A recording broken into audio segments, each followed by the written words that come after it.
ప్రజాసేవను పరమోద్దేశ్యంగా తీసుకుని ముందుకెళ్తున్న నేత.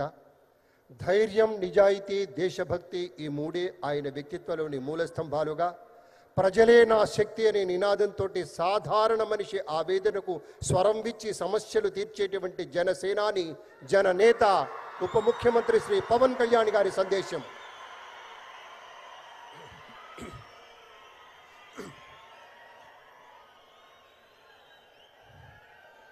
వేదిక పైన ఆసీనులైన మనందరికీ స్ఫూర్తిదాయకమైన నాయకులు, మన గౌరవ ప్రియతమ భారత ప్రధాని నరేంద్ర మోదీ గారికి 5 కోట్ల ప్రజల తరపున, మనందరి తరపున వారికి మనస్ఫూర్తిగా హృదయ నమస్కారాలు తెలియజేసుకుంటూ స్వాగతం పలుకుతున్నాం. వేదిక పైన ఆసీనులైన గౌరవ రాష్ట్ర గవర్నర్ గారికి, అబ్దుల్ నజీర్ గారికి నా హృదయపూర్వక నమస్కారాలు. రాష్ట్రాన్ని ఒక తరం కాదు, ఒక ఎన్నికలు కాదు, 5 సంవత్సరాలు కాదు, ఒక తరం కోసం ఆలోచించే నాయకులు శ్రీ గౌరవ ముఖ్యమంత్రి శ్రీ నారా చంద్రబాబు నాయుడు గారికి హృదయపూర్వక నమస్కారాలు. అలాగే వారి తండ్రి అడుగుజాడలో సమర్థవంతంగా తనకిచ్చిన అన్ని శాఖల్ని సమర్థవంతంగా నిర్వహిస్తున్న యువ నాయకులు లోకేష్ గారికి నా హృదయపూర్వక నమస్కారాలు. వేదిక పైన ఆసీనులైన కేంద్ర మంత్రివర్యులందరికీ, సహచర మంత్రివర్గ సభ్యులకి, ఇక్కడికి విచ్చేసిన శాసనసభ్యులందరికీ పేరు పేరు నా హృదయపూర్వక నమస్కారాలు. ఇక్కడికి విచ్చేసిన జనసేన నాయకులకి, తెలుగుదేశం నాయకులకి, భారతీయ జనతా పార్టీ నాయకులకి, ప్రతి ఒక్కరికి పేరు పేరున నా హృదయపూర్వక నమస్కారం. మనకి ప్రధానమంత్రి గారిని ఒకటే ఒక పదంతో పిలుస్తాం, కర్మయోగి. ఏ ఫలితాలు ఆశించకుండా దేశ సేవే పరమావధిగా ఆయన ఆలోచిస్తూ, ఎలాంటి లాభాపేక్ష లేకుండా కేవలం ధర్మాన్ని పట్టుకొని డ్యూటీని, కర్మని ఏమాత్రం ఆశించకుండా చేస్తున్న అలాంటి వ్యక్తి మనం ఈ సమయంలో ఈ తరానికి వారు దిశానిర్దేశం చేసే విధంగా ప్రధానమంత్రి స్థాయిలో ఉండటం మనందరం చేసుకున్న అదృష్టం. One who performs duty with truth, righteousness and discipline without attachment to results and dedicates action to the protection of the motherland attains eternal glory.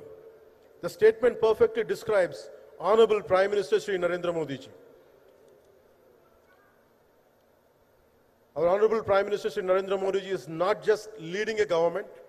ఆయన ప్రభుత్వాన్ని ఒకటే నడపట్లేదు, 2 తరాల్ని నడుపుతూ ఒక ఆల్ఫా రాబోయే ఇప్పుడు పుట్టిన బిడ్డలకి దిశానిర్దేశం చేస్తున్నారు.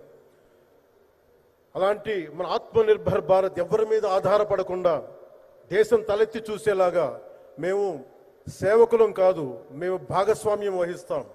మేము దేశానికి, ప్రపంచానికి దిశానిర్దేశం చేస్తాం. భారత్ అగ్రగామి, అంతేగాని కూర్చోబెట్టి చేతులు మడుచుకొని మేము భయపడతా ఉండే దేశం కాదు. తలెత్తుకొని పొగరగా, ఒక దేశపు జెండా ఎంత పొగరుగా ఉంటుందో అంత పొగరుతోటి భారతదేశాన్ని ప్రపంచ పటంలో నిలబెట్టిన మోదీ గారు మనకి ఈ రోజున ఈ కార్యక్రమానికి విచ్చేసి, ప్రత్యేకించి మొన్న గూగుల్ వచ్చింది, అలాగే ఈ రోజున ముఖ్యంగా దాదాపు 13,000 కోట్ల పైచిలుకుతోటి ఈ రోజున మనకి పెట్టుబడులు వస్తూ ఉన్నాయి. దాంట్లో ప్రత్యేకించి ఉరవకంలో 4,000 కోట్ల రూపాయలు పెట్టుబడి మనకి. ప్రత్యేకించి ఈ రోజున మనకి GST పన్నులు ఎప్పుడు పెరగడమే తప్ప ఇప్పుడు తగ్గవు. అలాంటి పన్నుల భారాన్ని మనకి మోదీ గారు వచ్చాక దాదాపు ప్రతి కుటుంబానికి సంవత్సరానికి, ఇందాక సోదరు లోకేష్ గారు చెప్పినట్టుగా, ఒక 20,000 రూపాయలు ఆదా చేసుకునే అవకాశం కలుగుతుంది.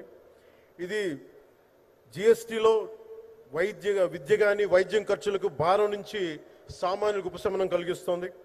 ఆరోగ్య బీమా, జీవిత బీమాపై GST పూర్తిగా తొలగించడంతో పాటు వార్షిక ప్రీమియం 3,000 నుంచి 4,000కు తగ్గి అందరికీ ఇది అందుబాటులో ఉంటుంది. అలాగే విద్యార్థులకు కావచ్చు, ఇలాంటి ప్రతి ఒక్కరికి కూడా అన్ని రంగాల వాళ్ళకి ప్రత్యేకించి మనకి GST వల్ల లాభాలని అందరికి అందించేలా ముందుకు తీసుకెళ్తే ప్రతి ఒక్కరికి, గౌరవ ప్రధానమంత్రి గారికి, దీనికి సహకరించిన గౌరవ ముఖ్యమంత్రి శ్రీ నారా చంద్రబాబు నాయుడు గారికి, ప్రతి ఒక్కరికి నా హృదయపూర్వక ధన్యవాదాలు తెలుపుకుంటూ, ప్రధానమంత్రి గారికి ఇంకొకసారి ప్రత్యేక ధన్యవాదాలు తెలుపుకుంటూ, మేమందరం ఈ కూటమి ఒక 15 ఏళ్ళకి తక్కువ కాకుండా బలంగా ఉండాలి. మనందరం ఎంత బలంగా ఉండాలి అంటే ఇంక ఇది తప్ప ఇంకెవరికి ఏది రాదు. ఇబ్బందులున్నా ఏ ఉన్నా తట్టుకొని నిలబడి, ఎందుకంటే ఈ రోజున ప్రధానమంత్రి గారు మనకు వచ్చి అండగా ఉన్నారంటే ఈ పెట్టుబడులను కానీ ఈ నమ్మకాన్ని కానీ ఎట్టి మాత్రం సడలించకుండా మేము ముందుకెళ్తామని మీ అందరికీ తెలియజేసుకుంటూ, అందరం సమిష్టిగా పనిచేస్తాం. ప్రధానమంత్రి గారి నాయకత్వంలో గౌరవ ముఖ్యమంత్రి నారా చంద్రబాబు నాయుడు గారి స్ఫూర్తితోటి, ఆ నాయకత్వంతో ముందుకెళ్తాం. మేమందరం మీ ఆకాంక్షల్ని, వచ్చే తరం ఆకాంక్షల్ని ముందుకు తీసుకెళ్తామని తెలియజేసుకుంటూ సెలవు తీసుకున్నాను. జై భారత్, జై హింద్.